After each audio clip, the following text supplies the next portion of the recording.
India जो food supply करता था बांग्लादेश को, जिसमें प्याज, आलू और खाने पीने की मुख्तलिफ अशिया शामिल थी, इंडिया ने उनके एक्सपोर्ट पर रोक लगा दी है। तो अगर भारत चाहे तुम्हें इतना स्ट्रैंगल कर दे, इतना स्ट्रैंगल कर दे कि बेटा तुम्हें यह ना पता लगे कि मिसाइल कहां से आई और कहां चली गई। किसी ऐसे से पंगा ना लेना जो सदियों से आपका पेट पाल रहा हो।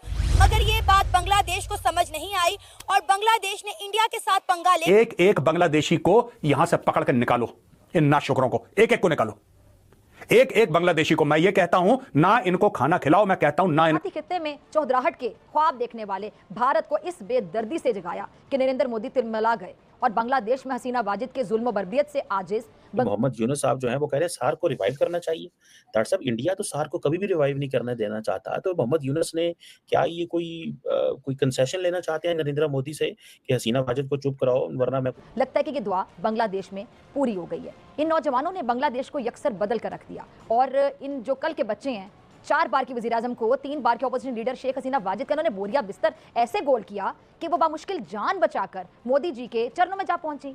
यानी हम कह सकते हैं कि पहुंची वहीं पे खाक जहां का खमीर था। अब बांग्लादेश भारत के असरात खुरच खुरच कर उतार रहा है और आज़ादी से फैसले कर रहा है। कल ही की बात है कि बांग्लादेश की जो इंटरनेट रेगुलेटरी अथॉरिटी है, उसने भारत के साथ इंटरनेट का मुआहदा मनसूख कर दिया कि इससे हमें कोई फ़ायदा नहीं हो रहा। अब जो बांग्लादेश की हुकूमत है वो आज़ादी से फैसले कर रही है और पाकिस्तान से भी तिजारत बहाल हो गई है। डॉक्टर यूनुस साहब को अगर देखा जाए तो उनका स्टेटस क्या है, ये सोच मैं थोड़े से अंदर के हालात बताना चाहता हूं कि वो किस डायरेक्शन पे जा रहे हैं। उनका नाम उनका स्टेटस है एडवाइजर। उनके पास कोई ओहदा कोई नहीं है अभी तक।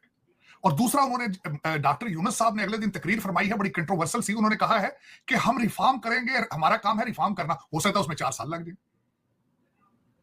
अब वो 4 साल उन्होंने रहना है आस पड़ोस में, उन्हें कोई पता नहीं है कि भारत क्या चीज है, हमने भारत के साथ किस तरह डील करना है, हमें बनाने के लिए भारत ने क्या किया था, हमारे कितने महाजरीन भारत के अंदर बैठे हैं, ये डॉक्टर यूनुस साहब को कोई अंदाजा नहीं इस चीज का, कोई अंदाजा नहीं।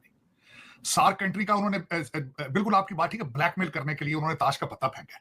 इसके अलावा इसकी सूरत इसके बारे में कुछ, और फिर साथ ही उसमें वो कहते हैं कि ये पॉसिबल नहीं है, भारत और पाकिस्तान के रिलेशनशिप की वजह से सार्क आगे ग्रो ही नहीं कर पाया।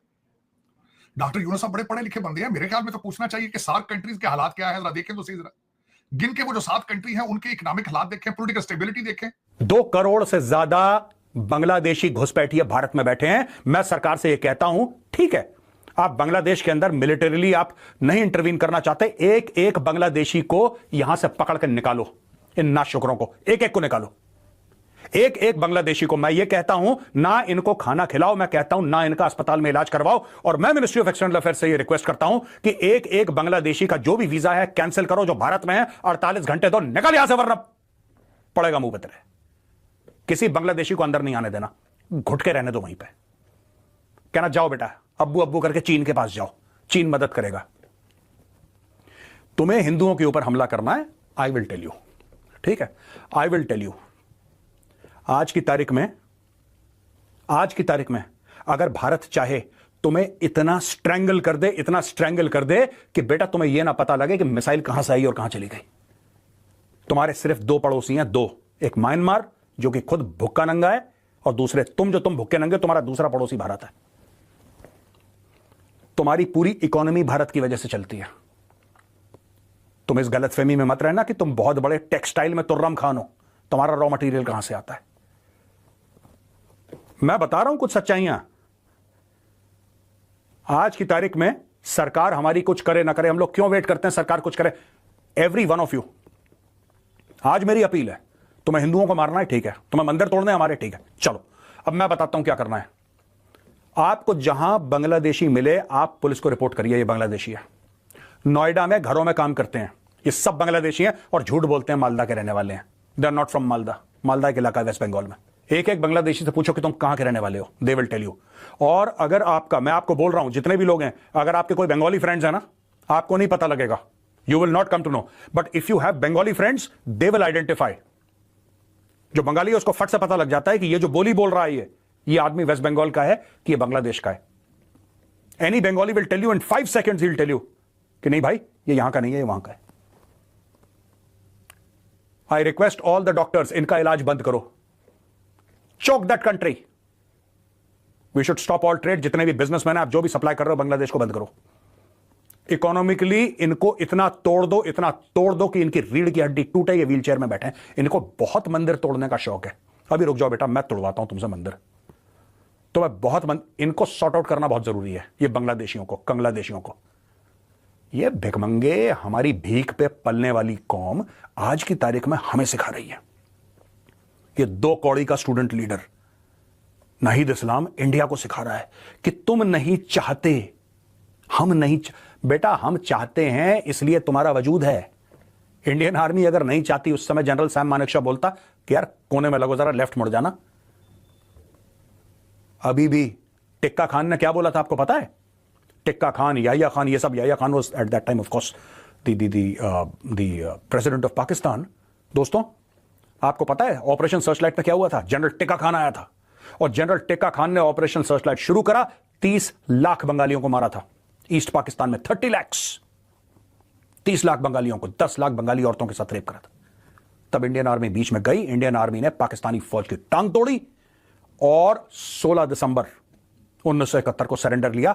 इंडियन आर्मी, नेवी और एयरफोर्स के बल से बांग्लादेश बना। We made Bangladesh. एहसान फरामोश, we made Bangladesh, not you. तुम्हें जो तुम्हारी गंद हिस्ट्री पढ़ाई गई है, तुम्हारी गंद 2 कौड़ी का जो तुम्हें इतिहास पढ़ाया गया है, that is all fraud, that is bloody fake. The Indian armed forces created Bangladesh.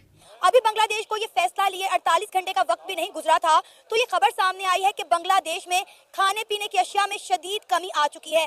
वहाँ पे महंगाई इतनी ज्यादा बढ़ चुकी है कि वहाँ के लोग पीने के लिए दूध तक भी अफोर्ड नहीं कर पा रहे और ये सब इंडिया से पंगा लेने का नतीजा है। कि हसीना वाजिद को पूरी दुनिया में सिर्फ एक मुल्क में पनाह मिली और वो थे भारत।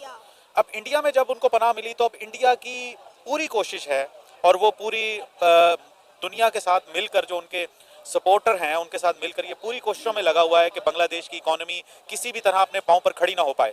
क्योंकि अगर बांग्लादेश की इकोनॉमी अपने पांव पर खड़ी हो गई तो उनका नैरेटिव जो है, जो एंटी बांग्लादेश है, वो उनका नैरेटिव दफन हो जाएगा। और इस हवाले से चूंकि मेरा ताल्लुक खुद टेक्सटाइल इंडस्ट्री से है, तो textile is the backbone of the Bangladesh economy और दुनिया का सबसे बड़ा गारमेंट मैन्युफैक्चरर जो है वो बांग्लादेश है। उसकी अब वो सेक्टर भी इस वक्त बुरी तरह से मुतासिर हुआ है।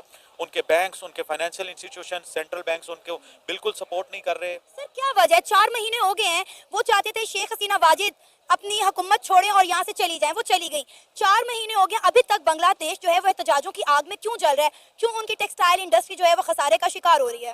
देखें, एक तो इसमें 2-3 चीजें थी। एक तो जब ये हालात इस तरह के पैदा हुए तो ओवरऑल दुनिया ही पूरी एक इन्फ्लेशन की आग में, ओवरऑल एक वर्ल्ड इकोनॉमी भी दबाव का शिकार थी। ऊपर से हुआ ये कि उनको इंटरनल पॉलिटिक्स और उनका इंटरनल सिस्टम भी इस तरह से धचका लगा कि जो, और फिर पिछले साल ऐसा हुआ है कि बांग्लादेश भी IMF के नरगे में आ चुका हुआ है। जय हिंद दोस्तों। बांग्लादेश में हिंदुओं का जो नरसंहार हो रहा है, हिंदुओं के साथ जो ज्यादती हो रही है, यानी बड़े पैमाने पे हिंदुओं के साथ, बांग्लादेश में हिंदुओं के साथ मारपीट या फिर हिंदू टेम्पल, हिंदू मंदिरों को बांग्लादेश के द्वारा तोड़ा जा रहा है। और इसको लेकर के भारत सरकार, इंडियन सरकार ने बड़ा स्टेप उठाया है, बड़ा कदम उठाया है। और बड़ा कदम उठाते हुए भारत बांग्लादेश को जो भी खाने पीने की सामान एक्सपोर्ट करता था इंडिया, वो पूरी तरह से बैन कर दिया है। अब पूरे बांग्लादेश में हाहाकार मचा है। चावल से ले करके सब्जी तक या फिर दूध तक के लिए बांग्लादेशी तरस रहे हैं। और दोस्तों, इस तरह के इंटरेस्टिंग वीडियो देखने के लिए हमारे चैनल को सब्सक्राइब ज़रूर कर लें।